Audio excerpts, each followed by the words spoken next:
İnsan alveri bugün dünyanın demək olar ki, bütün ölkələrində rast gəlinən ən təhlükəli cinayət növlərindən biridir. Bu cinayət həm milli, həm də beynəlxalq qanunvericiliklə qəti şəkildə qadağan edilsə də, minlərlə insan hələ də bu təhlükə ilə üz-üzə qalır. Azərbaycanda insan alveri ilə bağlı rəsmi statistik göstəricilər də bu problemin aktuallığını açıq şəkildə göstərir. İnsan alveri müxtəlif məqsədlərlə həyata keçirilir.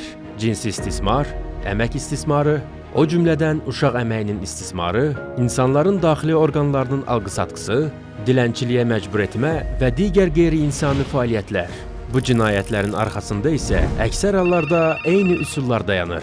Şişirdilmiş vədlər, asan qazanc təklifləri və saxta imkanlar. Unutmayın, insan alverindən qorunmağın ən vacib yolu aldanmamaqdır.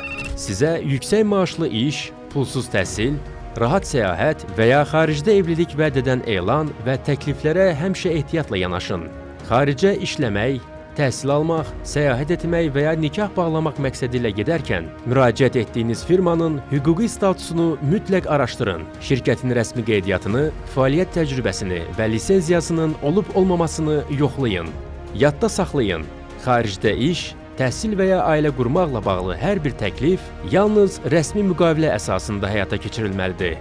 Müqavilənin şərtlərini diqqətlə oxuyun və zəruri hallarda hüquqi məsləhət almaqdan çəkinməyin. Heç bir halda pasportunuzu və digər şəxsi sənədlərinizi kənar şəxslərə verməyin. Bu sənədlər yalnız göstərilə və ya sürət şəklində təqdim edilə bilər.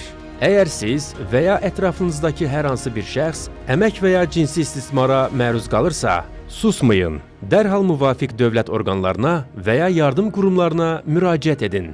Unutmayın, insan alveri səssizlikdən güc alır. Məlumatlı olun, ehtiyatlı davranın və özünüzü qoruyun.